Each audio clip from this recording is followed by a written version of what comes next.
Chacun de nous dans la vie a 4 épouses. D'abord notre corps, notre richesse, la famille et notre âme. Travaillons, mesdames et messieurs, à rendre notre âme en tout cas très bien. Faisons en sorte que cette âme soit bien, en recevant les bons enseignements et surtout en nous faisant toujours accompagner et côtoyer aussi les gens qui dégagent des énergies positives. Nous sommes, mesdames et messieurs, sur le rendez-vous de l'apéro déjeuner pour le 4e numéro de la semaine, aujourd'hui jeudi, avec la team au complet, Adel Rwamba, Drabo le chancelier et moi-même pour vous entretenir. Merci de nous rester fidèles et merci d'avoir choisi le programme de l'apéro déjeuner en ce jour sur la télévision du Burkina Faso, la chaîne au cœur des grands événements. Et je m'en vais tout de suite avec Drabo le chancelier, lui souhaiter une très belle journée de jeudi, mais également parler avec lui par rapport à quelque chose dont il ignore. Mais dans tous les cas, je vais y revenir tout à l'heure. Bravo le chancelier. Bonjour.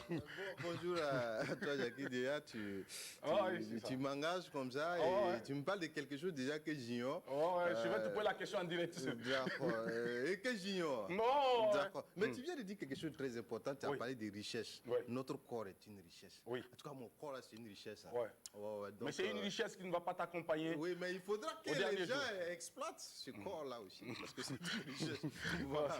C'est pas la peine. Alors, comment tu vas? Ben, super bien, c'est le 4e numéro de la semaine. Et puis, ben, on est au poste, on est au rendez-vous, en tout cas pour distiller la bonne humeur à tous ces téléspectateurs, en tout cas, qui prennent de leur temps pour, en tout cas, à nous suivre tous les jours quand il est 11h, depuis le lundi. On est ensemble pour toute cette semaine. On espère que ça va également chez tous les téléspectateurs, à tous ceux qui sont convalescents. Nous prions Dieu pour que vous puissiez recouvrer la santé et puis être dès notre physiquement, parce que d'ici là, après le Covid, on va encore ouvrir, on va recevoir le public. On pourra en tout cas permettre à tous ceux qui veulent prendre part à cette émission de revenir. Oui, et partager ensemble des moments fous en direct des antennes de la télévision du Burkina Faso. Merci beaucoup, Drabo le chancelier. Tout à l'heure, donc, pour la suite, Adel Rwamba est aussi également avec nous sur ce plateau pour cette aventure 4 de la semaine. Adel, bonjour, comment est-ce que tu vas, toi? Bonjour, Jackie, je me porte très bien. D'accord, super. Voilà, moi j'ai toujours la banane, hein, comme je dis tout le temps. Bonjour aux téléspectateurs qui nous suivent d'ici d'ailleurs.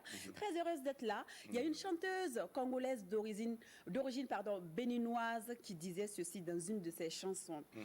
Alors, dans la vie, tu auras pour adversaire ceux qui font le contraire de toi, ceux qui font la même chose que toi et ceux qui ne font absolument rien, disait Pierrette Adams.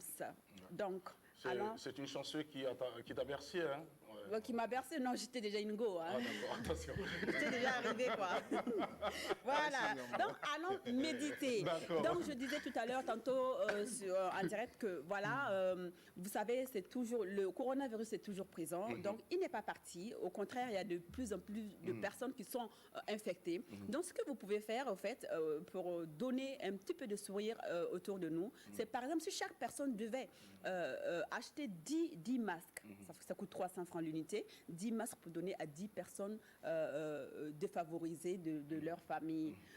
Donc, du coup, moi, je pense que si moi, j'achetais 10 masques et Drabo, et ainsi de suite, moi, je pense que les personnes proches de nous qui n'ont pas de masque auront toutes leur masque. Donc, essayons de faire ce geste-là parce que pour nous protéger, et le coronavirus est toujours présent, et n'hésitez pas à rappeler au fait à vos enfants, à vos proches de se laver régulièrement les mains. Et de ne pas se serrer les mains et surtout de ne pas s'embrasser. Donc, restez toujours connectés sur les antennes de la RTB. Nous sommes très heureux d'être là ce matin. C'est les 3 heureux. Et j'ai toujours la banane. Dès que je suis là, je ne sais pas pourquoi, c'est magique. J'ai cette banane-là qui ne part pas. Et c'est contagieux. Merci beaucoup, Adel Rwamba. Et avec toi, on va aussi découvrir le thème du jour. Thème qui sera donc soumis aux téléspectateurs pour leur permettre de nous appeler lorsqu'il sera 12h temps universel. Tout à fait. Alors, en ce qui concerne le thème de ce jour, au fait, voilà, on va parler boulot.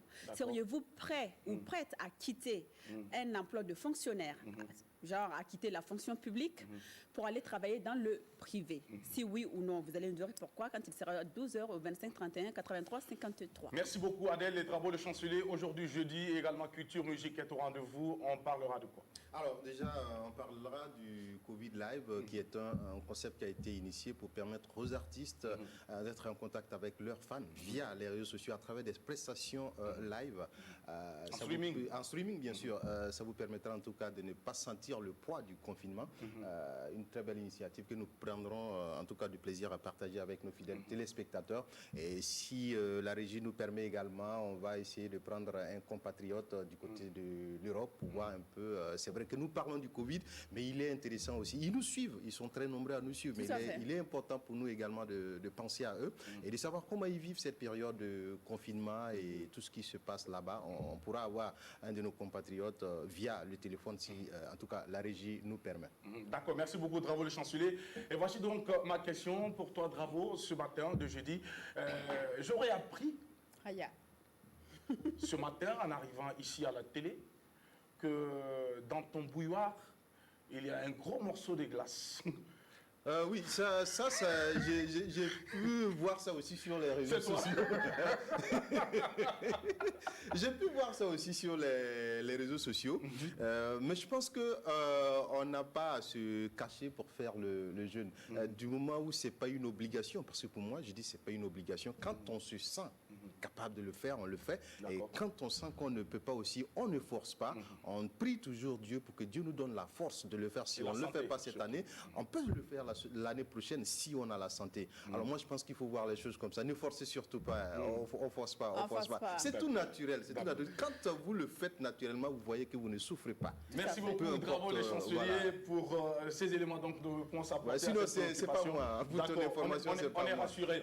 Merci beaucoup et salutations à nos amis depuis l'Allemagne en ce moment qui sont en train de nous suivre sur les antennes de la télévision du Burkina Faso qui vivent l'aventure de l'apéro déjeuner avec nous. Mesdames et messieurs, un rappel donc l'apéro déjeuner qui reste ce carrefour surtout pour les hommes et les femmes qui ont une histoire et un parcours à compter. Vous êtes à la bonne adresse, nous n'allons pas cesser de le rappeler. Merci de nous avoir choisis et merci surtout de nous laisser vous accompagner pour cette journée et vous permettre donc d'aller au déjeuner dans de très bonnes conditions. Nous sommes les véhicules de la bonne humeur et vous êtes en notre compagnie pour un moment magique. Restez connectés et voici, mesdames et messieurs, pour vous, le clip qui nous installe ce matin de jeudi. C'est avec le jeune homme qui monte en grade, j'ai nommé Faden, l'espoir de la musique burkinabé. Il chante Nyongo pour votre plaisir et pour votre bonheur. Bienvenue à toutes et à tous. Clip proposé par Faden et sa structure productrice, donc Vivero Production, avec à sa tête Ouseni Sawadogo, que nous saluons au passage. Un message donc adressé à l'endroit de toute cette jeunesse-là qui rêve d'aller donc de l'autre côté, croyant que c'est l'Eldorado.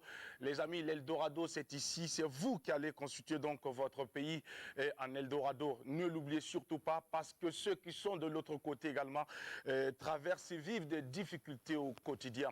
Il faudrait donc les avoir en prière et surtout prier le bon Dieu afin qu'ils puissent donc être en pleine santé et nous revenir très bientôt pour qu'ensemble nous puissions main dans la main bâtir notre pays, le Burkina Faso, et ensemble porter notre continent, l'Afrique, à un niveau encore plus important. Adel Rwamba, voilà, c'est un très beau clip, voilà, que nous proposait Faden. C'est vrai que c'est un sujet, c'est un thème que nous avons déjà abordé sur ce plateau. Et avec toi, on va peut-être prendre juste un petit mot là-dessus et puis on va passer à autre chose. Alors tout simplement féliciter Faden et son équipe parce qu'ils ont dépassé maintenant les 1 million de vues sur YouTube. Félicitations, jeune frère. Félicitations donc à Faden et puis à toute l'équipe qui travaille autour. Nos artistes ont du talent, c'est pas Dravo qui me dira le contraire. On sait que de plus en plus les artistes ont compris que non seulement les mélomanes sont devenus très exigeants, alors ils ont compris ça et je pense qu'il y a un travail aussi qui est fait, que ce soit du côté de l'enregistrement et aussi du staff même, parce qu'on a vu qu'il y a plus de professionnalisme maintenant autour des différents artistes. C'est vrai que ça demande des moyens, mais ceux en tout cas qui ont la chance d'être cooptés par des structures de production, et moi je profite de en tout cas cette ouverture pour saluer Vivero.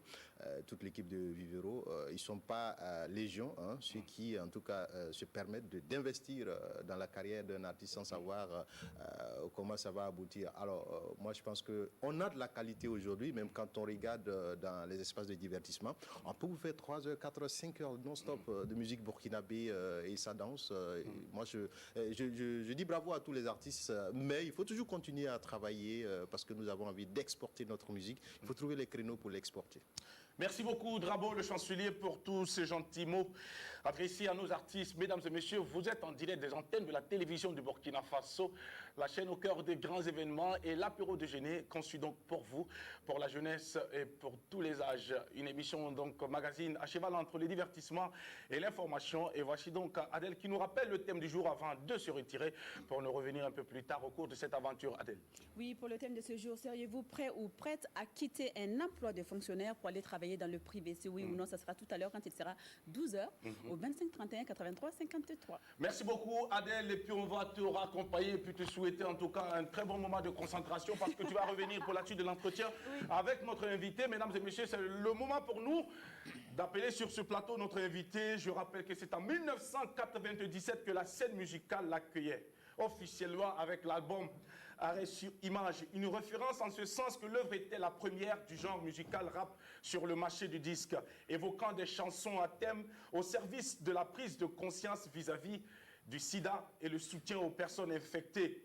L'un des précurseurs du mouvement rap, il a son actif 7 albums, 1997 Arrêt sur Image, 2000 Indépendant, 2003 Béodaré, Balkan en 2005, 2015 en 2017, une œuvre prémonitoire à juste titre, Burkina 2.0 en 2012 et Illusion en 2017. Notre invité a aussi fait ses armes sur la radio Abga à l'époque, aujourd'hui Savane FM, plusieurs scènes écumées ici au Burkina Faso. Il porte aussi la casquette du militant puisqu'en 2009, il est fait secrétaire général adjoint du CIMAP et cela jusqu'en 2018. Il est chevalier de l'ordre national, membre de la commission constitutionnelle, producteur d'œuvres discographiques, réalisateur de films documentaires. Souleymane Ouedraogo, puisque c'est de lui qu'il s'agit, est aussi bien connu pour ses prises de position parfois gênantes, web activiste, le B comme l'un des best de sa génération, le A comme l'homme au parcours artistique remarquable et exceptionnel, le S comme la solidarité et le soutien qu'il offre continuellement à l'humain, et le I comme l'inimitable musicalement parlant, le C comme le creux gorgé de savoir dans lequel devrait s'abreuver la jeune génération. Soul, l'esprit, l'âme qui met l'homme au centre, l'esprit engagé pleinement pour évoquer avec une énergie le problème donc du rejet et de la stigmatisation. C'est dans le respect de l'humain que cette émission va se passer. Voici, mesdames et messieurs, notre invité du jour. J'ai nommé Bézik Soul qui nous rejoint maintenant. Je m'en vais le croiser pour saluer avec beaucoup de respect ce personnage. Bézik, bienvenue, ça fait plaisir. Installe-toi mon frère. Ah oui. Quelle prose. Merci, hein, c'était dithyrambique. Merci beaucoup, Bézik. Attention, ne me fais pas noircir parce que j'ai pas la possibilité de rougir puisque je suis déjà noir. Alors, Bézik, comment est-ce que tu vas? Je vais bien et je vais beaucoup mieux depuis que je suis sur ce plateau. Ça nous fait plaisir. Alors, pour la petite histoire, ce monsieur, je l'ai cherché, je l'ai traqué un peu partout. C'est vrai qu'il est présent sur les réseaux sociaux, mais il était très difficile pour moi de l'avoir. C'est un coup de goût. Comme par hasard, lorsque j'étais pour une célébration de 50 ans de vie de couple, que j'ai croisé ce monument de la musique rap. Et je l'ai approché, j'ai dit, Bézik, mais c'est Dieu qui t'a envoyé. Je te cherchais. Comme quoi, on n'a pas besoin de rester seulement à Ouagadougou pour trouver nos invités. Alors Bézik, nous sommes très heureux de t'avoir sur ce plateau. Merci de m'avoir invité. Merci beaucoup. Alors Bézik, tout de suite, alors, on va planter le décor et demander qu'est-ce que Bézik fait en ces temps libres actuellement.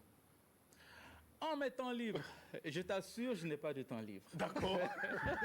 C'est vrai, ouais. Quand je rentre à la maison après une longue journée de travail, voilà, je suis avec la famille, voilà, parce que c'est important de conserver ces liens-là avec les enfants surtout.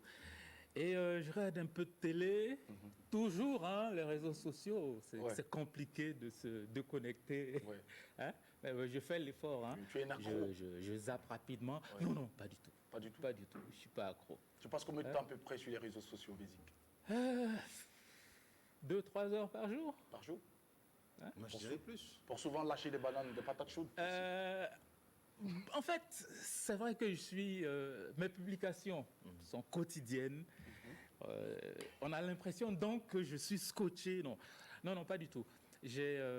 Parce que j'ai du taf, hein, hein, j'ai mon boulot, comme vous, et donc je ne peux pas être scotché à tout moment sur les réseaux sociaux, Facebook particulièrement. Et j'ai ma technique. je vais peut-être partager ça avec toi. Ouais, Ma technique, je viens de temps en temps, je check. Quand je vois une info intéressante, j'essaie de la traiter rapidement. Je la partage.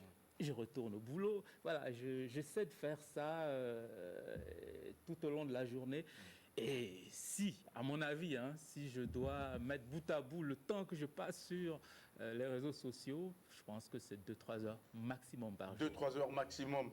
Alors, Bézik, quand on reçoit un personnage comme toi, on prend un peu de recul parce qu'il a eu un parcours, il a un bagage, il a une histoire. Bézik, c'est ce jeune homme que nous avons connu bien sûr avec cet album, mais Bézik avant tout ça a quand même une vie. Bézik, autrefois, où es-tu né? Où as-tu grandi? Et qu'est-ce qui a bercé ton enfance, Bézik, particulièrement? Je dois dire tout ça? Oui. Eh bien, je suis né dans une petite ville à 80 km d'Abidjan, en Côte d'Ivoire. La ville, c'est Agoville.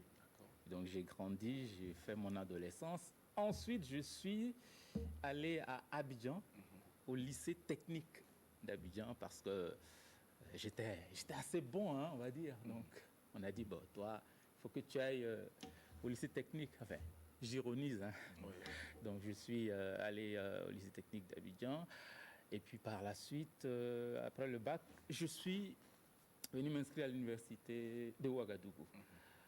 Voilà. C'est trop bref. Et à l'université de Ouagadougou, c'est vrai, comme tous les autres étudiants, à l'époque, c'était en quelle année exactement? Et qu'est-ce qui était d'actualité à l'époque? Je suis arrivé à l'université 92-93. Et ça a coïncidé avec les conséquences du programme d'ajustement structurel. C'est-à-dire au moment où il y avait une crise économique et que nos partenaires, enfin, les bailleurs, FMI, Banque mondiale, ont demandé au pays, notamment au Burkina Faso, de réduire les dépenses sociales, notamment de couper les bourses. Donc, quand moi je suis arrivé, c'était ça. J'ai eu la chance d'avoir une moyenne assez intéressante. J'ai été boursier. Mais cette année-là, ils ont haché. Non seulement le nombre de boursiers a drastiquement diminué, mais en plus, le taux de la bourse est passé de 37 500 à 25 000.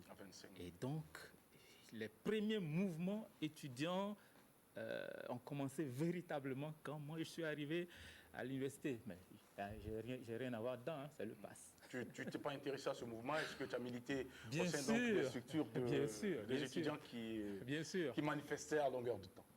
Non, pas à longueur de temps. Mais en fait, la situation était difficile parce que du jour au lendemain, il y a des milliers d'étudiants qui arrivent et qui n'ont pas de bourse. On a créé l'aide, on a créé le Foneur après, mais c'est compliqué parce que juste avant, tu arrives à l'université, mais tu es un privilégié. Oui. Tu as la bourse, tu as des frais d'installation, tu peux t'acheter une moto. L'étudiant était, on va dire, un privilégié. Mais à partir de cette année-là, l'étudiant a sombré dans la précarité.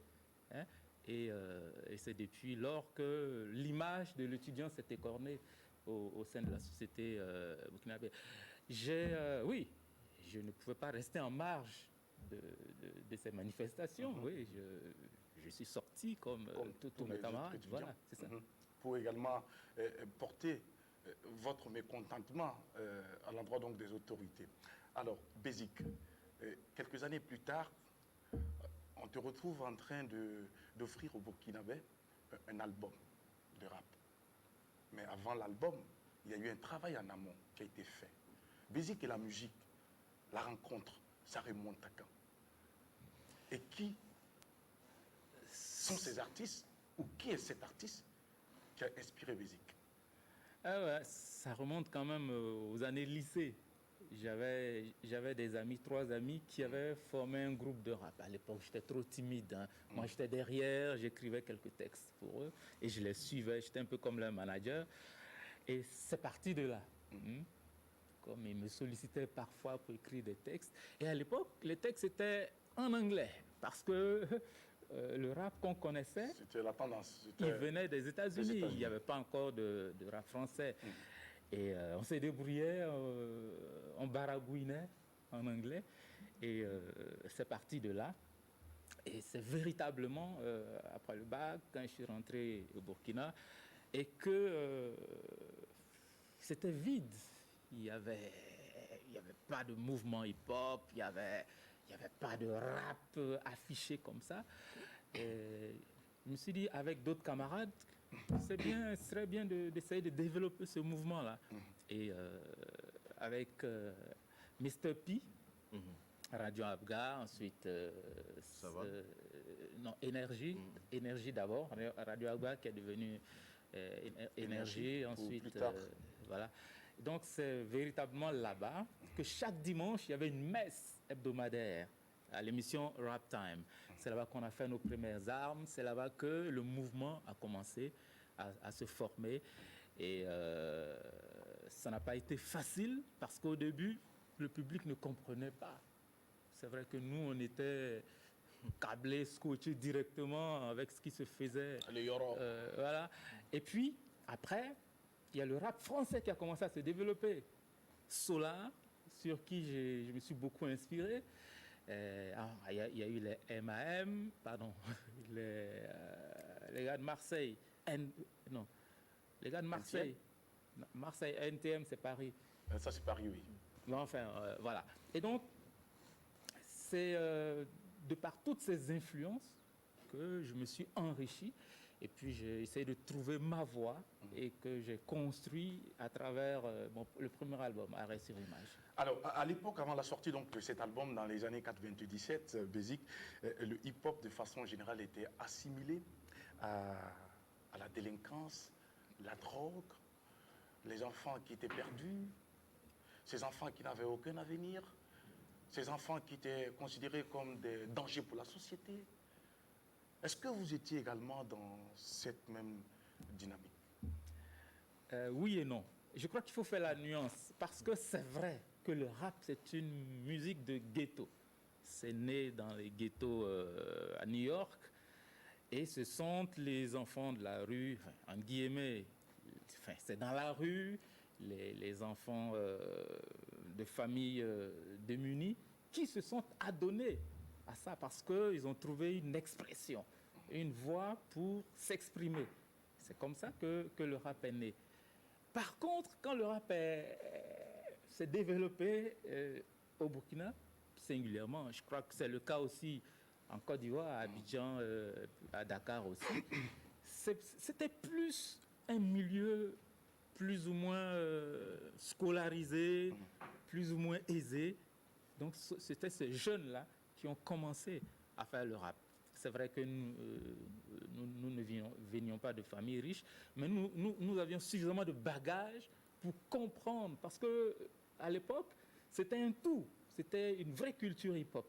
Et donc, il fallait avoir un certain bagage pour comprendre que dans cette culture, il y a le graphe, il y a la danse, il y a le DJing et il y a le MCing. Voilà.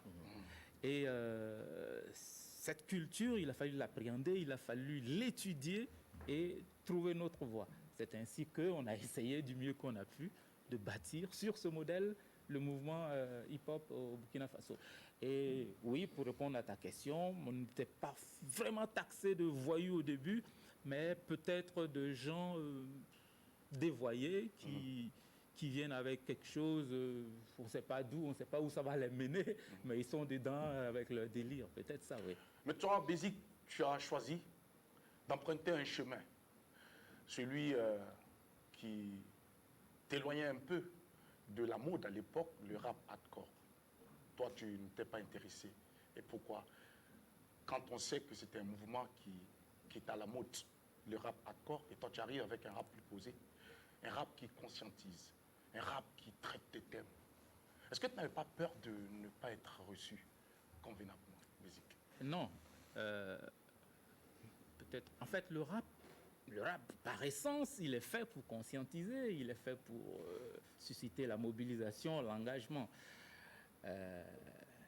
Oui, de par ma nature, je suis quelqu'un d'assez doux.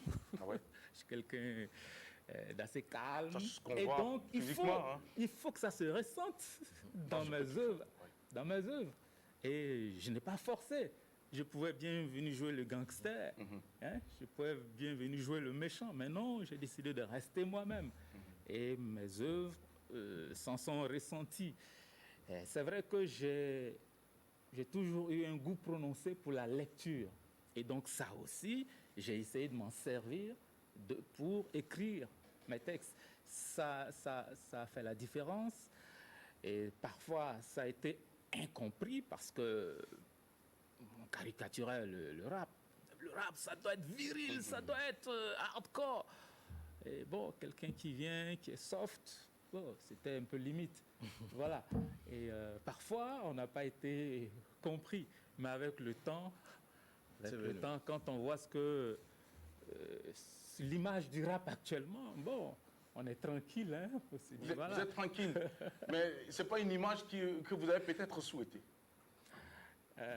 Le visage actuel du rap, souhaiter. En fait, on ne peut rien souhaiter parce qu'on ne maîtrise rien.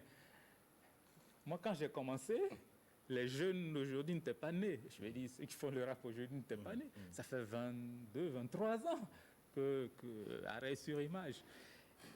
Est-ce que nous avions prise sur l'évolution? Est-ce qu'on pouvait contrôler l'évolution du rap? Je ne crois pas. Le visage du rap aujourd'hui, c'est vrai que parfois on se pose des questions. C'est comme s'il n'y avait pas eu... C'est comme si la transmission n'avait pas... été effective. Et qu'il y a une rupture à un moment donné. Mais c'est l'évolution des choses. Et voilà, il faut se satisfaire de ce qu'on a. Se satisfaire de ce qu'on a. Dans les chansons. Moi, je vais rester dans cette même veine-là. Hein. C'est vrai qu'il fut un temps où, quand on parlait du rap au Burkina, c'était vraiment représenté. Et aujourd'hui, quelque part, on ne sent plus ce rap-là. Est-ce que c'est la manière de faire ce rap-là de la nouvelle génération qui fait cela? Aujourd'hui, vous dites que entre vous et puis la jeune génération, c'est comme s'il y a eu une rupture. Alors, est-ce qu'on va se poser cette question? Parce qu'il y a eu un pont. Il y a véritablement eu un pont entre vous et la jeune génération. Peut-être c'est ce qui a posé ce problème. Mais aujourd'hui, quand vous regardez la jeune génération, ils ont leur manière de faire que les jeunes, en tout cas, ils adorent. Est-ce que le Burkina peut retrouver ce niveau du hip-hop burkinabé quand on repart dans les années 97, 98 où on était vraiment représenté? Je veux peut-être nuancer. Je ne dis pas que les rappeurs d'aujourd'hui ne sont pas bons. Non, je ne dis pas qu'ils ne sont pas bons, mais nous parlons du niveau. Oui, le niveau par rapport à l'opinion publique. Oui, c'est vrai que le niveau a considérablement baissé. L'audience, voilà, pour être plus précis, l'audience a baissé. C'est un regret. Mais en même temps, il y a des jeunes qui sont bons, que je vois dans les quartiers, ils ont un talent fou. Malheureusement, le temps médiatique n'est plus favorable au rap, au hip-hop. Mais ça, c'est mondial. Et même pour en revenir à la tendance, ceux qui faisaient le rap old school aux États-Unis ne se reconnaissent pas ou ne reconnaissent pas forcément ce qui se fait actuellement par la nouvelle génération aux États-Unis. Le trap, etc., qui est donc le rap qui est passé d'une musique engagée, consciente, à quelque chose de festif, à un genre où on vient pour faire la fête, pour se vanter. C'est vrai que même aux États-Unis, même en France, je le dis parce que c'est de là-bas que nous avons hérité de ce genre et que nous avons essayé de tropicaliser. Donc même là-bas, la question se pose. Aux États-Unis, le rap reste à des sommets. Mais en France, il y a un net recul aussi. Mais ça, c'est tributaire de l'ordre normal des choses.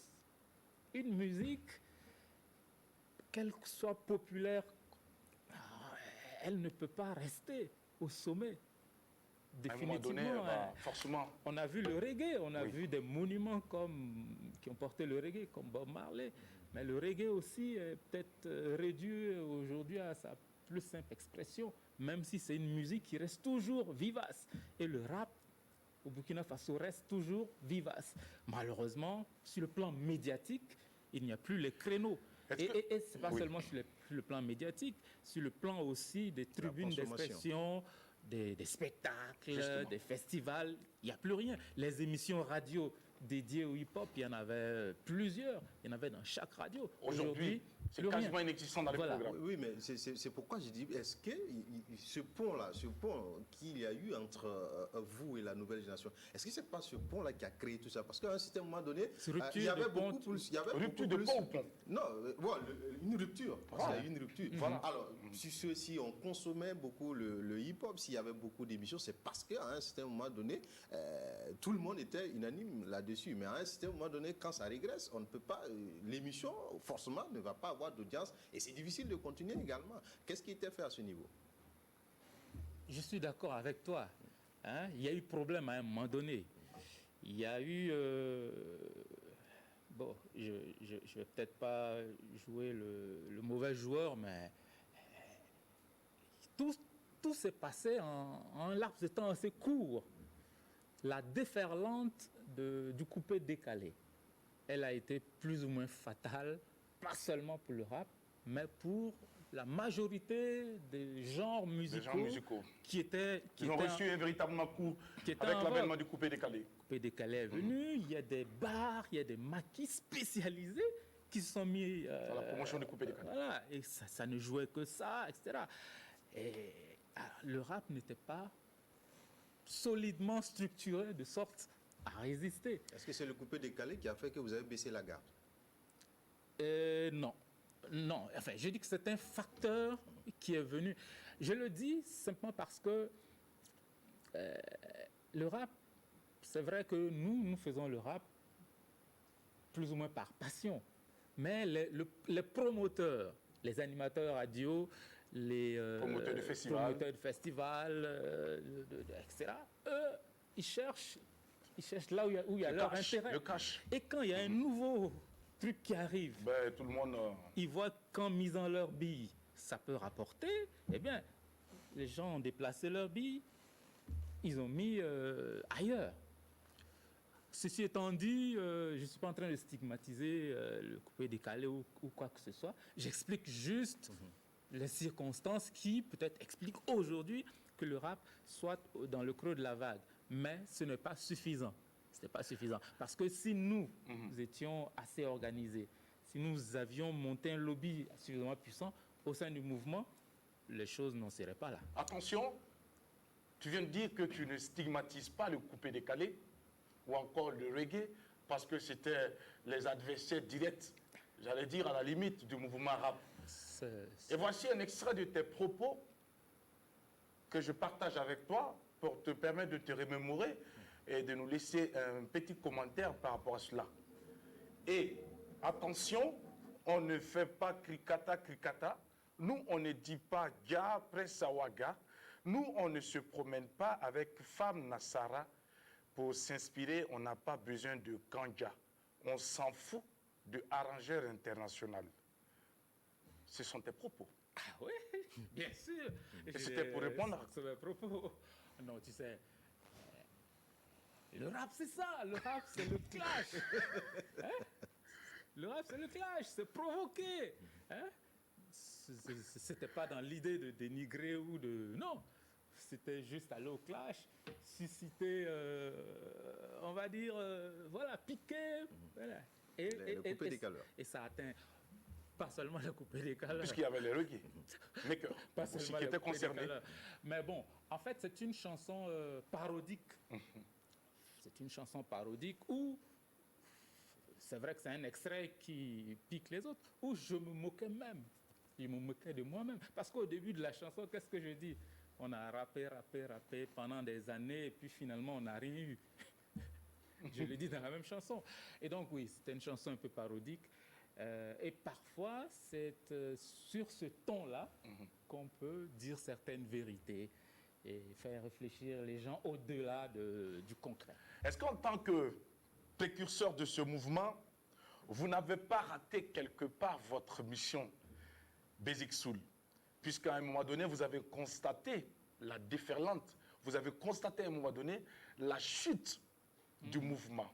Et vous, en tant que dévancier, qu'avez-vous fait pour accompagner cette jeune génération qui est en train de prendre le bâton pour la suite? Vous les avez regardés aller se fracasser le visage et vous êtes revenu en tant que donneur de leçons et justement accompagné et soutenu par ce film documentaire qui revenait mettre à nu les tares de ce mouvement et qui aujourd'hui jetait cette nouvelle génération en pâture. Est-ce que Basic Soul, vous ne pensez pas que vous, en tant que dévancier, vous aurez dû accompagner cette jeunesse, cette jeune génération, en peut-être organisant, être par exemple un promoteur de festival exclusivement rap? Ça aurait permis de garder la flamme, n'est-ce pas, Basic? Oui, mais j'aimerais corriger. L'objet du documentaire, ce n'était pas de jeter la jeune génération en pâture. Loin de là. D'accord. C'était une construction de sorte à montrer comment c'est né, comment ça a évolué, les difficultés auxquelles on a été confronté, l'état actuel et les perspectives. D'ailleurs, le film se termine sur Hamzy, en studio. Donc, ça veut tout dire. Et qu'est-ce que nous, on a fait? Le rap a brillé au firmament de 2000 à 2010. Donc, pendant ces 10 ans, le rap a récolté des lauriers, le rap burkinabé s'est exporté, le rap a remporté au moins 3 Koundé, le rap s'est retrouvé au Kora, en Afrique du Sud, sur des scènes au Brésil, etc. Mais moi, je suis sorti en 97. Et le temps qui s'est écoulé, il y a d'autres dynamiques, il y a d'autres artistes qui sont montés en puissance et qui étaient là. Hein? Et ce que je veux expliquer, c'est que il y a eu un circuit, il y a eu un processus, et le moment précis où la mécanique s'est grippée, c'était à un moment où on avait, je veux dire moi personnellement, je n'avais plus prise sur les choses.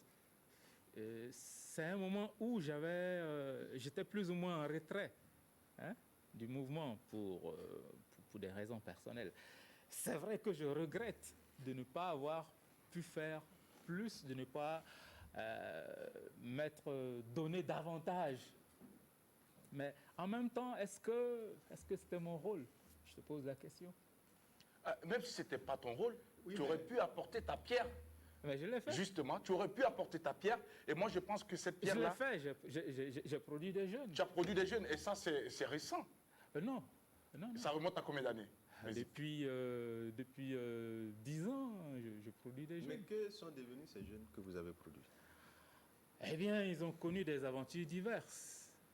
C'est vrai qu'ils ont connu des aventures diverses, mais bon, j'ai fait de mon mieux. J'ai fait de ton mieux. D'accord. Nous n'allons pas polémiquer sur cette question. Basic, tu restes avec nous pour la suite de cette émission.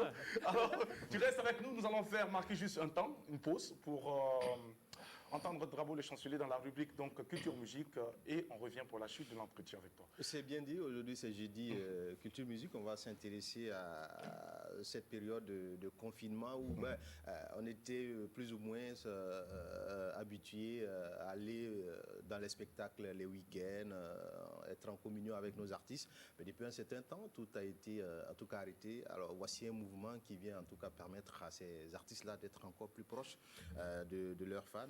La musique en tout cas au service de la prévention. Alors vous savez que la musique en tout cas reste et demeure un puissant moyen de sensibilisation de masse populaire, en tout cas contre la propagation du Covid. Beaucoup d'ailleurs ont prêté leur voix pour en tout cas la sensibilisation.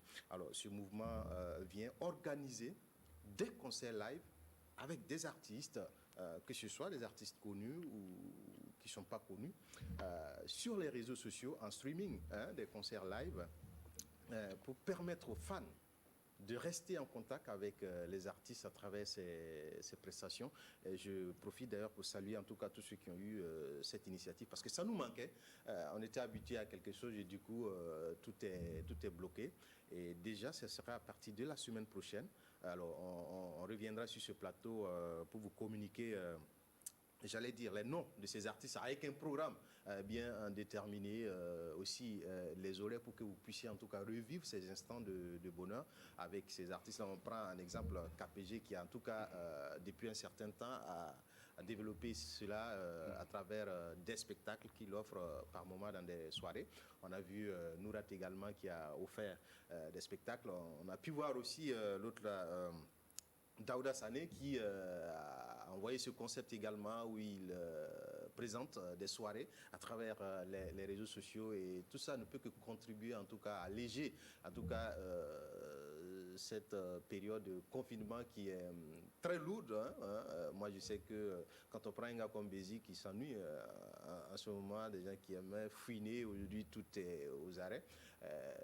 Donc c'est un mouvement qui vient en tout cas rappeler que nous devons toujours suivre, nous devons toujours rester là, mais toujours être vigilants également. Comme Adèle l'a dit, la maladie est réelle, il ne faut pas oublier de respecter les mesures barrières édictées par les autorités. On reviendra sur ce plateau pour donner le programme, le planning et les horaires des différentes prestations de ces artistes-là, en tout cas, qui seront en contact. Merci beaucoup, Drabo, le chancelier. Voilà. Nous allons aller, on va évoluer pour la deuxième partie donc de cette rubrique pour justement le bonheur de nos téléspectateurs. Voilà, pour la deuxième partie, je disais d'ailleurs que nous allons être en contact avec un de nos compatriotes depuis l'Europe pour aussi voir comment ils vivent le confinement. Ça va se faire avec la régie si, en tout cas, les dieux de la technique nous permettent, mais avant, bien sûr, que la régie, en tout cas, nous permet de prendre ce monsieur en direct sur les antennes de la télévision nationale. On pourra peut-être continuer les échanges, le temps de trouver notre artiste. C'est bien sûr Koto Brawa, que, en tout cas, si tout va bien, nous allons avoir au téléphone dans un court instant. D'accord, le temps donc de l'avoir au téléphone, nous allons poursuivre cet entretien avec notre invité du jour, Bézik Soul. C'est vrai qu'on parle de rap depuis donc ton installation sur notre chaise comme invité, mais également il y a une autre casquette que tu as que nous allons aborder dans un court instant lorsque Adèle va nous rejoindre sur ce plateau. Mais avant, Bézik Soul, aujourd'hui on est face à un mouvement porté par des jeunes qui a tendance donc à nous envoyer vers l'afro, comme tu l'as dit tout à l'heure. Est-ce qu'aujourd'hui, ce mouvement véritablement reflète la philosophie du mouvement rap que vous avez donc voulu à l'époque? En fait, rien jamais n'est figé, rien n'est gravé dans la roche. Et nous n'avons pas, comme des maîtres du temple, édicté des règles. Voilà, le rap doit être comme ça, comme si. Et puis, il faut faire la différence. Le mouvement hip-hop a une philosophie. Avec les Grandmaster Flash qui, voilà, dès le début, ils ont mis en place le mouvement. Ça a une philosophie. Mais le rap, qui est une discipline à part, c'est simplement une façon de chanter. C'est une façon de déclamer. Et donc, cette manière de chanter peut évoluer avec le temps. D'ailleurs, le rap, on peut le faire à toutes les sauces. On a vu du rap au reggae, du rap à la salsa, du rap... voilà, on peut rapper sur n'importe quel genre. Et c'est tant mieux d'ailleurs. Et donc, ce qu'on voit... Afro-trap, traps, je dirais que c'est pas mal. Je dirais que c'est pas mal. C'est l'évolution des choses comme ça. Et comme je l'ai dit, nous ne sommes pas des gardiens du temple. Et d'ailleurs, il faut toujours refuser, quand on parle d'art, quand on parle de création artistique, d'enfermer les gens dans un canevas. Il faut laisser les gens libres de créer comme ils le veulent. Et c'est dans cela que les chefs-d'œuvre naissent. D'accord. Alors, on revient à Drabo. Je pense que nous avons l'artiste donc en ligne. On va aller très rapidement, s'il vous plaît, M. Drabo. Oui, il faut le prendre. Oui, allô? Oui, allô. Est-ce qu'on peut avoir plus de retour ici? Comment ça va? Oui, ça va très bien. Et c'est vous? Ça va très bien. Alors, nous sommes en direct de la télévision nationale du Burkina et c'est avec Koto Brawa. depuis l'Europe, cet artiste burkinabé qui fait des merveilles depuis l'Europe. Alors, depuis combien de temps est-ce que vous êtes en Europe? Ah, ça va faire longtemps maintenant. C'est depuis 2005. D'accord. Et avec cette période de confinement, comment est-ce que vous arrivez à joindre les deux bouts de l'autre côté? Bah, c'est déjà très difficile de ne pas pouvoir bouger. Tous les concerts sont annulés jusqu'à nouvel ordre. On ne sait pas quand on va recommencer à monter sur scène. Et voilà, mais on continue à travailler à la maison. On fait plutôt des lives maintenant via Internet. Et puis, on travaille nos compositions pour ceux qui ont du matériel à la maison. Alors, on sait que vous faites des merveilles du côté de l'Europe, mais ici au pays, vous restez un peu méconnu, si on va dire. Quand on voit les collaborations que vous avez faites avec des grands noms de la musique, on pourra citer Amadou et Mariam, Youssou N'Dour et bien d'autres artistes. Alors, comment s'est faite cette collaboration avec vous? C'est des rencontres. C'est des rencontres, en fait. Comment je peux dire ça? C'est des hasards de rencontres. Vous savez, quand on est programmé à un festival, il y a souvent plusieurs artistes en même temps. Donc, c'est des rencontres comme ça, c'est du hasard, être là au bon moment. Sinon, il n'y a rien de sorcier là-dedans, quoi. Alors déjà, vous nous annoncez aussi la sortie d'un nouvel album pour 2021. Alors, quelle sera la couleur de cette œuvre-là? Alors donc, pour 2021, donc, il y a deux projets. Donc il y a un projet qu'on a enregistré entre la France, Cuba et le Burkina. Et donc ça, ce serait vraiment un mélange entre les trois continents. On ira de la musique africaine en passant par la cumbia, salsa, la musique française, les chansons françaises. Et sur cet album, on a fait aussi une reprise d'un morceau de Bembea Jazz qui s'appelle Donny Donny. Alors, Koto Brawa, on est content de vous avoir sur les antennes de la télévision nationale du Burkina. On est un peu pris par le temps. Alors, on va vous permettre d'adresser un message à l'endroit de tous les Burkinabés qui vous suivent en ce moment. Merci beaucoup pour l'invitation. C'est pas encore l'heure de l'apéro, mais bon, merci en tout cas. Et je voudrais à travers notre antenne aussi, et déjà saluer toutes les mémoires, les gens qui sont partis, et dire aussi bon courage aux malades, et à ceux qui sont bien portants de continuer à se protéger, à se battre. Je pense que c'est souvent dans ces moments de douleur, de solitude, l'être humain est capable de sortir de merveilles. Je dis bon courage, bonne chance. Alors, bon courage à vous également, et on espère en tout cas vous recevoir sur ce plateau quand vous serez de passage ici au Burkina Faso. Vous connaissez notre invité, Bézik Soul?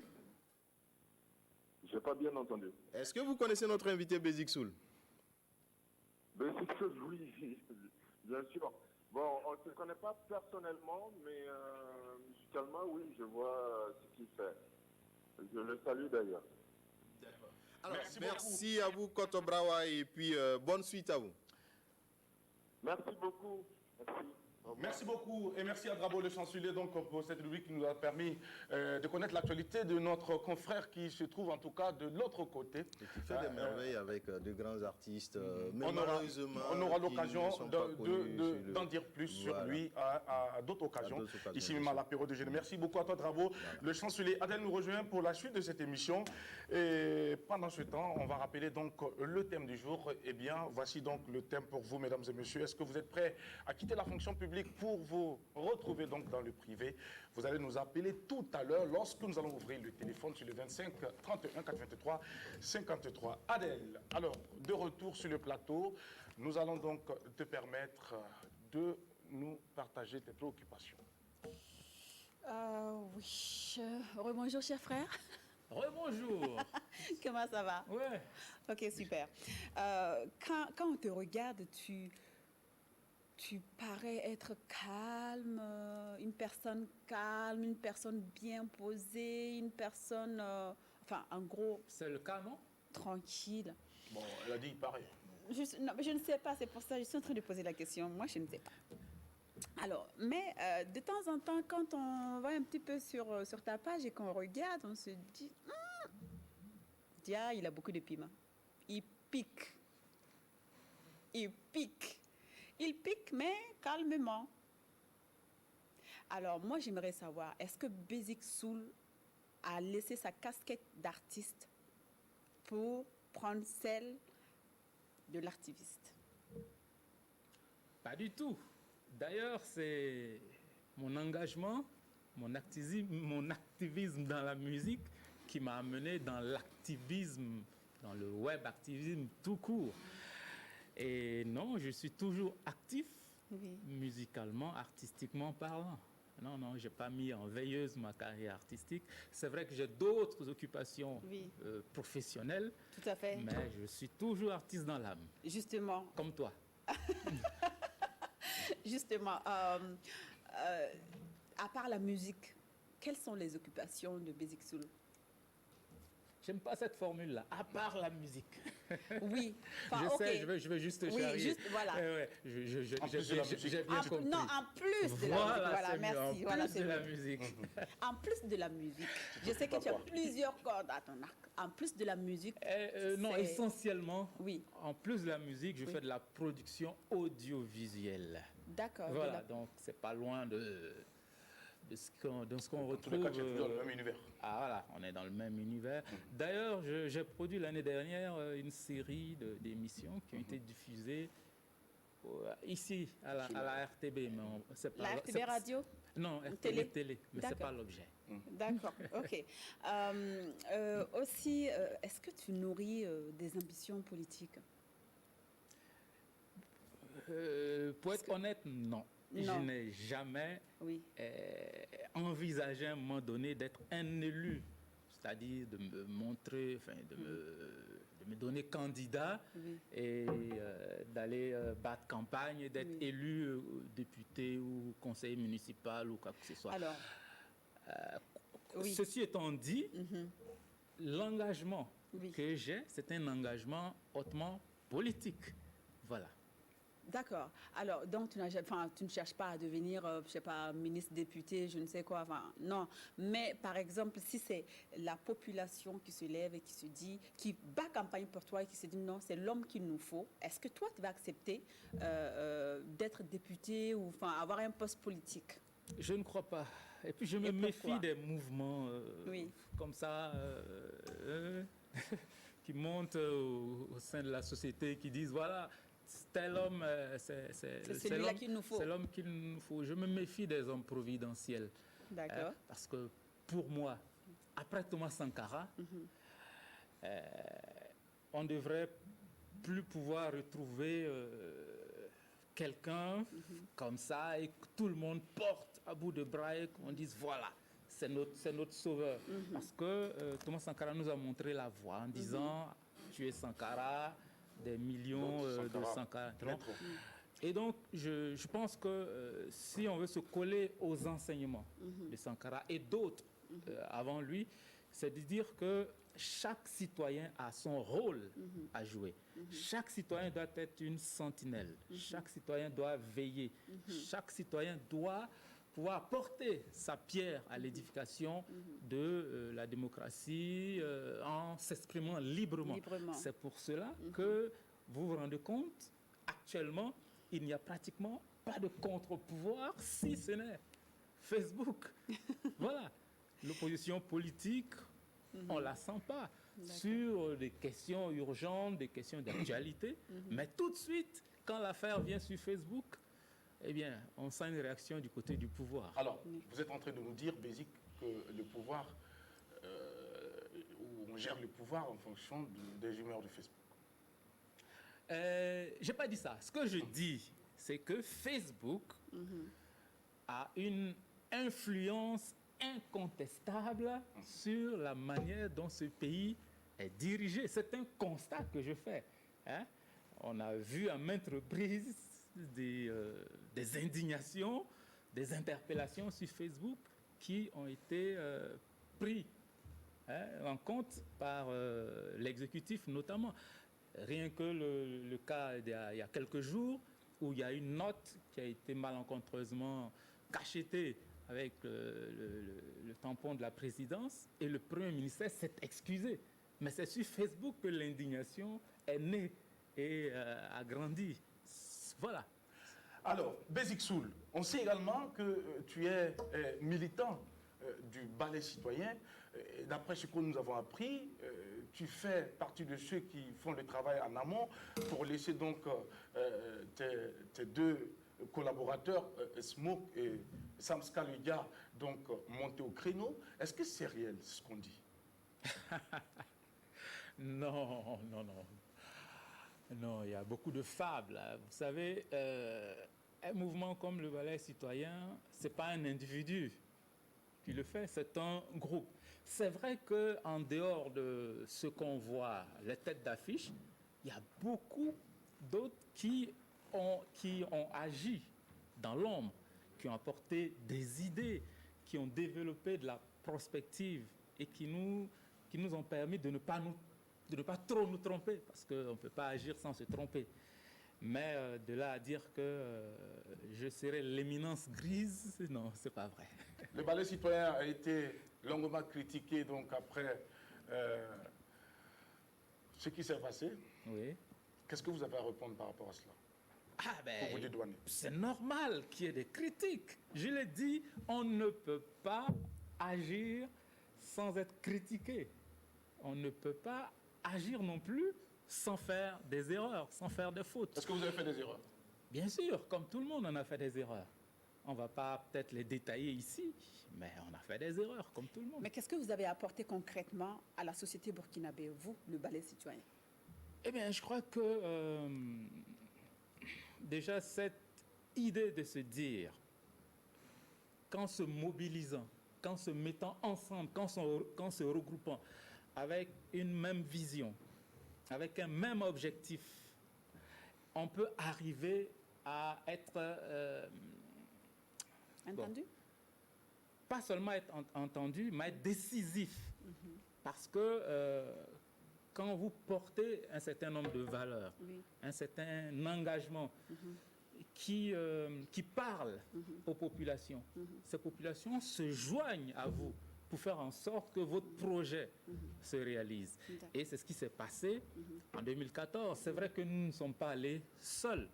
C'est une coalition société civile, partis politiques, etc. Mais le rôle du ballet citoyen a été prépondérant parce qu'il a permis à la jeunesse de se dire « Ok, voici un mouvement qui porte nos aspirations, voici un mouvement dans lequel on se reconnaît, on va... Parlons de rester surtout encore du ballet citoyen. Depuis le début de la pandémie, qu'est-ce que vous avez fait pour vos frères et sœurs burkinabés? On ne vous entend pas, ou c'est peut-être moi qui ne suis pas trop branchée, je ne sais pas, mais on n'entend pas trop la société civile, surtout le ballet citoyen en matière de politique qui se réveille. Est-ce que vous êtes là seulement pour pouvoir gérer les questions politiques? Je vais répondre à cette question et puis ensuite... C'est la même question. Est-ce que vous êtes là pour gérer juste le pouvoir politique, vous attaquer entre griffes qu'aux politiciens, ou vous êtes là aussi pour le peuple, pour nous autres, les citoyens lambda? Qu'est-ce que vous faites concrètement? Qu'est-ce que vous avez fait depuis le début de la pandémie? Concrètement, qu'est-ce que vous avez fait pour aider les Burkinabés à sortir ou à se protéger plutôt de ce mal-là? Concrètement, il y a eu une déclaration, ça date de quelques jours, c'est vrai que c'est assez récent, qui donne, on va dire, c'est notre lecture de la gestion de la Covid-19. On a expliqué que nous n'étions pas content de la manière dont cette gestion se faisait. Vous n'étiez pas content, mais vous faites quoi?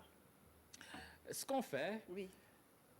Parce que pour moi, c'est facile de dire que oui, on n'est pas d'accord, on n'aime pas, mais vous, là, vous faites quoi concrètement? Ce qu'on fait concrètement, et deuxième chose, on a décidé et on a commencé à le faire, à sensibiliser, à faire des campagnes de communication dans les quartiers.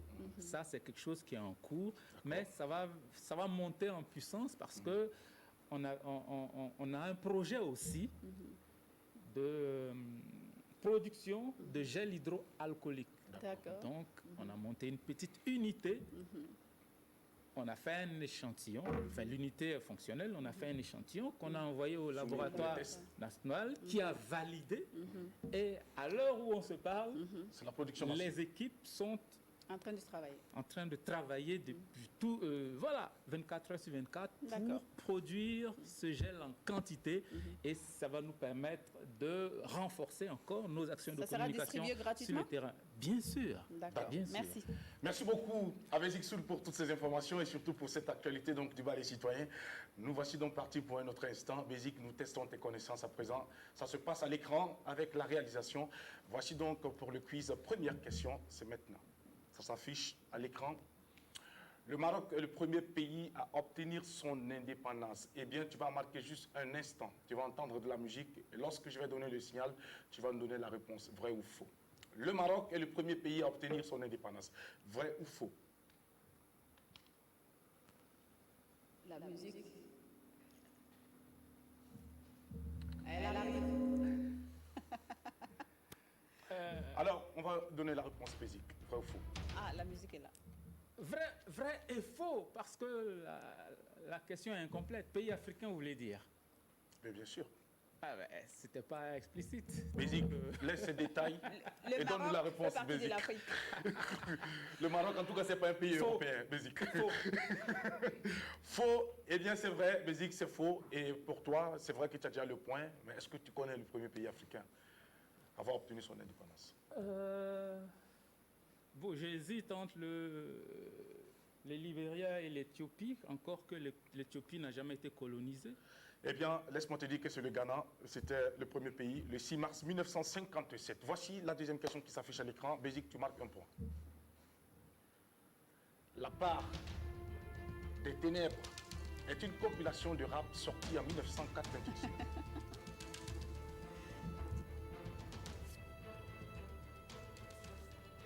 Vrai ou faux? Je peux répondre? Faux. Faux. Alors, c'est en quelle année exactement?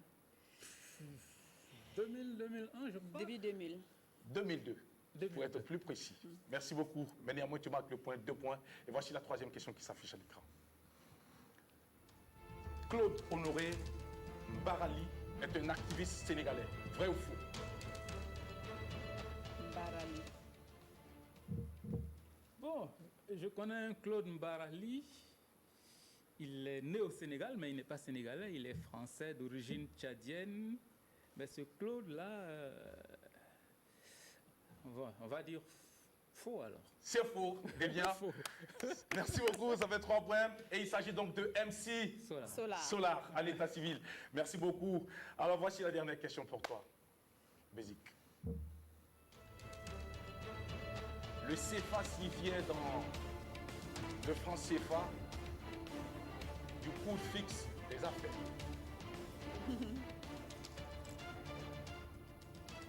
Franc du coût fixe des affaires. Faux. C'est faux. Bravo.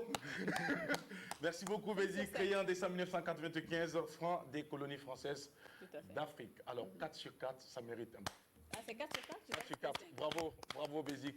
Eh bien, nous allons te dire encore félicitations pour le niveau donc élevé. Et merci d'avoir accepté notre invitation sur ce plateau. C'est l'heure donc des téléspectateurs. Le téléphone, il est ouvert, 25 31 423 53. Les numéros s'affichent et ça va permettre donc à nos téléspectateurs de nous appeler également pour te faire un coucou, mais également pour se prononcer sur le thème du jour qu'Adèle s'en va rappeler. Oui, seriez-vous prêt ou prête à quitter un emploi dans la fonction publique pour aller travailler dans le privé? Si oui, pourquoi? Sinon, pourquoi? Donc, vous pouvez nous appeler dès à présent au 25 31 83 53. 25 31 423 53 pour nous donner vos différents avis sur les thèmes du jour. Et pendant ce temps, nous poursuivons notre entretien avec notre invité. Est-ce qu'on peut espérer un jour revoir Bézik animer une émission de rap? J'espère. J'espère trouver le temps pour ça. Mais pour l'heure, ce qui m'occupe, c'est la réalisation d'un album. J'ai déjà mis en boîte quelques titres. J'espère pouvoir enregistrer 2, 3 autres. L'album sera prêt et on va programmer la sortie d'ici 3 mois environ. Est-ce que cet album aura la même coloration que les œuvres antérieures de Bézik? Non, ce n'est pas possible. Tu vas t'adapter. Après plus de 20 ans. Plus de 25 quand même, hein. Il s'est bonifié. Je ne vais pas faire de l'afro-trap, mais je vais évoluer un tout petit peu. Est-ce que la tendance des jeunes va dépendre sur toi? La tendance actuelle, oui. Mais la tendance des jeunes, je ne sais pas trop ce que ça veut dire. D'accord. On se comprend de nous, Bézik. Ne me fais pas parler. Alors, on a quelqu'un à ligne. Bonjour. Oui, bonjour. Comment vous allez? Oui, je vais bien, merci. Merci. Votre nom, c'est quoi, monsieur? Zerbo. Monsieur Zerbo nous appelle depuis quelle localité? De Ouagadougou. Vous nous appelez d'où? De Ouaga. De Ouaga. Alors, bienvenue à l'apéro. On vous écoute pour le thème du jour. Pour le thème du jour, je crois que tout bon fonctionnaire doit envisager d'abord préparer sa retraite. D'accord. Alors, quant à la question de quitter la fonction publique pour le privé, bon, ça dépend. Si c'est pour entreprendre dans le privé, à mon compte personnel, je crois que ça peut se faire. Alors, donc, vous pouvez quitter la fonction publique pour le privé, et la raison, c'est justement pour pouvoir préparer votre retraite, c'est ça? Exactement. Mais pensez-vous que dans la fonction publique, on peut pas préparer une bonne retraite? C'est possible, mais c'est difficile d'être riche quand même en étant à la fonction publique. Ah oui, c'est possible, mais c'est difficile. C'est possible, mais c'est difficile. Ça, on doit se contenter et puis porter observation sur la vie salariale au Burkina Faso. Là, ça devient un peu difficile. Vous parlez du salaire. Donc, vous êtes en train de nous dire qu'avec le salaire que nos fonctionnaires ont, il est très difficile de préparer sa retraite. Une bonne retraite. Avec le niveau de vie aussi que nous avons. D'accord, ok. Merci beaucoup, monsieur Zerbo. Voilà, depuis Ouaga. Merci de nous avoir appelés. On vous souhaite une très, très belle journée de jeudi en compagnie des programmes de la télévision nationale. Alors, voici, nous sommes de retour sur ce plateau, en attendant donc d'autres réactions. Bézik, aujourd'hui, nous avons également une vague de jeunes qui portent très bien la dragée haute en matière de rap, de hip-hop, notamment Joey le Soldat. Nous avons également, comment il s'appelle encore, Amzi. Alors, aujourd'hui, toi, en tant que précurseur, l'un des précurseurs de ce mouvement, avec un peu de recul, est-ce que quand tu regardes aujourd'hui ce mouvement-là, qui est porté par ces jeunes, est-ce que tu penses que le rap pourrait, encore une fois de plus, renaître vraiment et reprendre sa place d'attente? Le rap n'est jamais mort. Mais de là à reprendre la place qu'il a occupée au cours de la décennie, je crois que ça va pas être du gâteau. Mais je pense que le rêve est permis. Il faut continuer à se battre. Nous sommes dans le mouvement, au sein du mouvement des guerriers. Eh bien, on va se battre. Et beaucoup de festivals également ne programment pas beaucoup les rappeurs. Est-ce que par rapport à ça, Bézik a un message également pour tous ces promoteurs du festival? Oui. Nous avons quelqu'un en ligne, on prend la personne et on revient avec toi. Bonjour. Oui, bonjour Jacques Alessandro. Comment vous allez? Merci beaucoup. Alors, il est parti. Est-ce qu'on peut demander à ce que le numéro soit affiché, s'il vous plaît, pour permettre à celui qui nous prend en vol de savoir que c'est le moment donc, des appels pour les téléspectateurs et leur permettre d'enregistrer ce numéro et de nous appeler. Merci à la réalisation, merci à Sanou et à toute l'équipe technique. Alors, oui. Je veux dire que le rap ne peut pas revenir comme ça au sommet sans des préalables. Il faut que les rappeurs qu'on a, qui sont d'un bon niveau, ils aient accès à des scènes. Il n'y a pas suffisamment de scènes. Il faut qu'ils éprouvent les scènes. Il faut qu'ils puissent passer à des émissions spécialisées. Tu l'as dit, il faut des émissions rap, radio comme télé. Il faut des festivals dédiés. C'est dommage que Ouaga Hip Hop ne soit plus le créneau pour le rap en tant que tel, il faut de telles initiatives. Et il faut que... il faut des studios, il faut des producteurs. On a eu le studio à Bazon qui était dédié à la production du rap. Mais c'est vrai que avec la baisse de la rentabilité, ce n'est pas évident pour Abazon spécifiquement, je veux dire. Mais il y a d'autres producteurs qui peuvent se lancer et puis ça peut produire... D'autres producteurs comme toi d'ailleurs, parce que tu t'es déjà lancé et tu es en train de produire donc des jeunes. Est-ce qu'aujourd'hui, Basic Soul sera à mesure de produire un artiste qui ne fait pas du rap? Ah oui, bien sûr, je l'ai déjà fait. Et c'était qui? J'ai produit un jeune là l'année dernière, Paper. C'est pas du rap. Enfin, il fait du rap, mais la chanson qu'il a sortie, c'était pas proprement parler du rap. Voilà. D'accord. Est-ce qu'il y a des critères particulièrement qui peuvent, comment on appelle ça, prévaloir chez Basic pour une production éventuelle? Mais il faut avoir du talent. Si tu as du talent, je pense que ça suffit. Le reste, ça se travaille, n'est-ce pas? Tout à fait. D'accord. On a quelqu'un en ligne. Allô, bonjour. Allô? D'accord, la personne est partie. Alors, nous sommes en train d'aller vers la fin de cette émission. Mais avant, on peut encore, peut-être aussi avec Basic, connaître un peu ta vision dans un futur très proche. Aujourd'hui, c'est vrai que tu fais autre activité en plus de la musique. Tu es en train de préparer un album qui va sortir notamment dans 3 mois, comme tu viens de le dire. Alors, les films également, est-ce que ce serait le seul film que Basic donc, va mettre à la disposition du public burkinabé, ou bien est-ce qu'il y a-t-il d'autres projets de réalisation de films? Oui. J'ai suffisamment de projets pour être occupé les 10 prochaines années. Ah, d'accord. Mais bon, oui, j'ai un projet plus large. J'espère que je pourrai le réaliser sur la musique moderne burkinabé. C'est vrai que le rap fait partie intégrante, mais comment cette musique moderne-là a émergé? Je me rappelle avoir lu un livre sur donc, la musique moderne burkinabé. J'ai appris énormément. Et par exemple, je sais que le premier orchestre qui s'est créé à Ouagadougou a été combattu par la chefferie coutumière et par l'Église catholique, parce qu'on s'est dit que voilà, ils sont en train de dénaturer la culture. Donc, et ça a été la même chose quand le rap est arrivé. Hein, et les auteurs de ces livres-là ont eu les mêmes propos. Et vous voyez, donc la stigmatisation ne peut pas cesser. Enfin, quand je dis ne peut pas cesser, je veux dire la stigmatisation, c'est quelque chose, c'est un fait. Et il faut la combattre, la stigmatisation, certes, la stigmatisation, mais en faisant ses preuves. Et je pense que la musique moderne burkinabé a fait ses preuves, le rap aussi a fait ses preuves, et donc il n'y a plus de stigmatisation qui soit liée. Et voilà.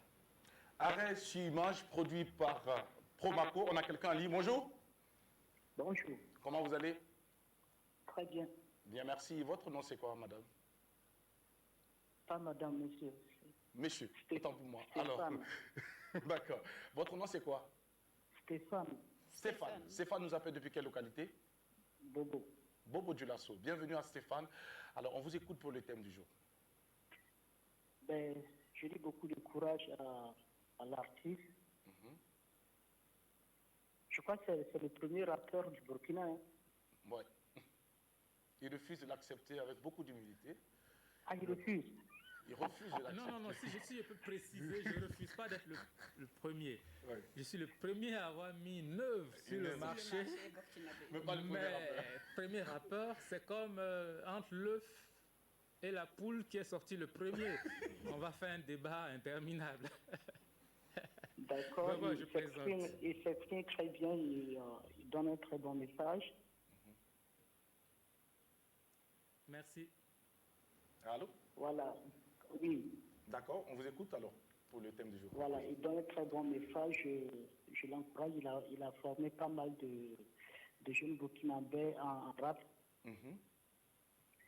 Et puis, bon, plus le Seigneur lui donner toujours la force. Je vois qu'il est en train de prendre de l'âge. Ouais, ah ouais. Voilà. Je pense que c'est une grâce aussi. Hein. C'est une grâce d'avoir un peu... de la bouteille. Oh, ouais. Voilà. Amen, Amine. Donc, courage à lui. Merci beaucoup. C'est les vieilles marmites qui font les bonnes sauces. Hein? Stéphane. Oui. Est-ce que vous êtes fonctionnaire? Ben, je suis dans le privé. Dans le privé, d'accord. Oui. Alors, vous pensez que quelqu'un peut quitter la fonction publique pour le privé? Oui, c'est possible. Le Burkina, c'est un pays pauvre. Ah, quoi? D'accord. Le Burkina, c'est un pays pauvre.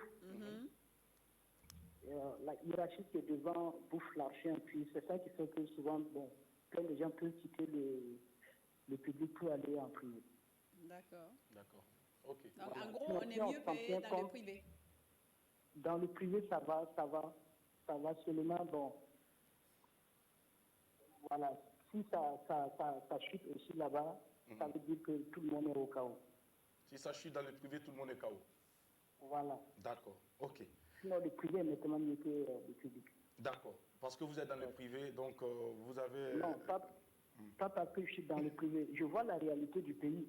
D'accord, ok. Voilà. D'accord. Merci beaucoup. Donc, on ne peut pas espérer un jour vous trouver dans le public? Non. D'accord, merci. Merci, bonne journée depuis Bobo Dioulasso. Allez, merci beaucoup. Bonne journée. Donc, Bézik. Mais j'ai quand même un petit, comment on va dire, un petit bémol. Hein? Oui. Parce que quand on dit privé, c'est vrai que ceux qui ont intervenu jusque-là font les louanges du privé. Du secteur privé. Mais j'ai l'impression que on circonscrit un peu parce que le vigile, il est du privé, n'est-ce pas? Or, on sait que les vigiles, c'est un exemple que je prends, ils sont logés à très mauvaise enseigne. J'ai eu un frère, j'ai eu une sœur qui ont été vigiles, mais ils ont été grugés. Il y a des mois chaque mois, on leur coupe quelque chose. Ils ont quitté le boulot avec des arriérés. Oui. Ce que je veux dire, c'est que c'est toujours... un pays ne peut pas se concentrer sur la fonction publique. On ne va jamais se développer. Mais en ouvrant le privé, il faut aussi garantir les droits des travailleurs. Il ne faut pas les jeter dans la précarité. Il faut que les pouvoirs publics regardent de près le fonctionnement du privé parce que c'est un lieu par excellence d'exploitation. On a quelqu'un en ligne? Oui. Allô? Oui, allô? Bonjour. Bonjour, vous allez bien? Ça va bien, merci. Et chez vous? Oui, tout va bien. D'accord. Votre nom, c'est quoi, monsieur? Vous dites? Votre nom, c'est quoi? C'est Ouedraogo Yakuba. Yakuba Ouedraogo nous appelle depuis quelle localité? Je suis à Ouagadougou, ici, comme vous. Ouagadougou. Alors, bienvenue à l'apéro. On vous écoute pour le thème du jour. Oui, c'était par rapport, vous dites qu'on peut quitter la fonction publique pour aller au privé. Bon, je vois qu'à quelque part, je pense qu'il y a une loi qui le fait, qui le dit, et que je vois des fonctionnaires qui prennent des disponibilités pour venir au privé. D'accord. Je pense que c'est faisable. Et pour vous, pourquoi ils le font? Bon, c'est des ambitions personnelles et futures, comme on le dit. Chacun a tendance à avoir une vue meilleure en fin de carrière. Donc, tu te dis que quand tu es à la fonction publique et que tu vois que c'est pas rose devant et qu'au privé, il y a une possibilité, pourquoi ne pas basculer là-bas? D'accord. Parce que dans le privé, on gagne plus. Ouais, le privé, bon, je peux dire au Burkina à l'heure actuelle, ça va, mais c'est que c'est pas structuré. Le pas n'a pas l'œil sur le privé. Je pense que c'est de ça que Bézik parlait tout à l'heure. Exactement. Donc voilà pourquoi j'interviens pour dire que l'État n'a qu'à veiller vraiment sur le droit des travailleurs. Parce que le privé emploie beaucoup par rapport à la fonction publique. Le privé emploie beaucoup par rapport à la fonction publique. Et malheureusement, beaucoup de travailleurs également du secteur privé n'ont pas la garantie d'avoir donc des jours meilleurs. Parce que très souvent, comme il l'a dit, il y en a qui se retrouvent avec des salaires émiettés, il y en a qui se retrouvent sans salaire pendant plusieurs mois. Donc il faudrait que l'État regarde justement tout ça. Ça, c'est la faute à l'État. C'est à l'État qui devrait veiller sur ça. D'accord. Pour permettre à ces privés vraiment qui emploient beaucoup, Et si là-bas c'est assuré, tu vas voir que l'État même va avoir vraiment la paix à quelque part. Ça va permettre à l'État de souffler un peu. C'est ça. Merci beaucoup pour votre contribution. Nous allons vous souhaiter une très belle journée de jeudi. Et merci de nous avoir appelés. Alors, Basic Soul, nous sommes pratiquement à la fin de cette émission. Eh bien, on connaît déjà ta position. Toi, aujourd'hui, tu n'es pas dans la fonction publique, tu es dans le privé. Mais est-ce que si tu avais eu la chance ou peut-être la possibilité, est-ce que tu allais rejoindre la fonction publique? Oui, pourquoi pas? Parce que la fonction publique, on y va avant tout pour servir. Servir. Et donc, on ne peut pas envisager d'aller dans la fonction publique et vouloir s'enrichir, en principe. En principe. Quand on veut s'enrichir, on va dans le privé. Dans le privé. En principe. Alors, maintenant, je n'ai jamais envisagé être fonctionnaire. Bon, ça aurait pu arriver. Ça aurait pu arriver. Alors, Basic est en train de nous dire tout simplement que pour être riche, il ne faut pas venir dans la fonction publique. Mais en même temps, ce n'est pas la vocation de tout le monde de vouloir être riche. Il y a des gens qui veulent servir les autres, servir la patrie. D'accord. Qui se sert ne sert pas les autres, mais qui sert se sert. Bravo. Okay. Merci beaucoup. Nous sommes à la fin de cette émission. Adèle, on va dire au revoir. Au revoir. Restez toujours connectés sur les antennes de la RTB. Oui. Quant à moi, en ce qui concerne mon avis, rapidement, oui. Moi, c'est là où je suis bien payée. D'accord. Voilà. Que ce soit privé. Privé ou public, le Dieu n'a qu'à rentrer. Merci beaucoup. Allez, nous sommes à la fin. Basic, merci d'avoir accepté notre invitation. Merci. Ce fut un bon moment à ta compagnie. Nous avons été très heureux d'avoir... J'ai rajeuni à votre contact. Merci beaucoup, Basic. Prenez soin de vous et surtout gardez à l'esprit que l'homme passera toujours avant et vous allez vivre mieux. Faites en sorte que vous soyez ceux qui proposent au quotidien les énergies positives et surtout la bonne humeur autour de vous.